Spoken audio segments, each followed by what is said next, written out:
Son Espases enllesteix un registre de casos de balcòning que presentarà les segones jornades del pacient politraumatitzat que tindran lloc el dia 26 de febrer. Unes 300 persones professionals de les Balears i de fora n'estudiaran els casos i la resposta donada, les conclusions al centre hospitalari, aquestes conclusions d'aquest estudi es publicaran a una revista científica britànica. L'Hospital de Son Espases ha elaborat un registre de casos de balcòning que presentarà a les segones jornades del pacient politraumatitzat. S'han comptabilitzat uns 60 casos en els darrers 5 anys que seran analitzats per professionals sanitaris. Intentem tipificar les causes, els que no arriben a l'hospital, llavors hem anat a la revista del 061, de la policia i tal, exactament quina incidència tenim.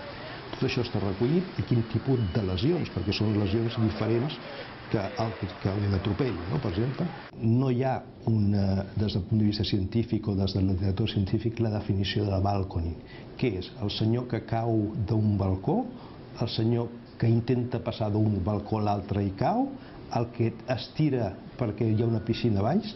Tot això és el que estem intentant consensuar i aclarir.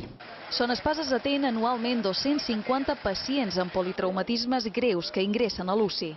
La incidència d'aquest tipus de pacient és elevada a les illes. Els cotxes de lloguer, els ciclistes, els esports aquàtics, tot això és una barreja que junt en un ambient lúdic que podria ser l'estiu hi ha una incidència important d'aquests malalts. La rapidesa d'actuació és fonamental pels pacients amb politraumatismes.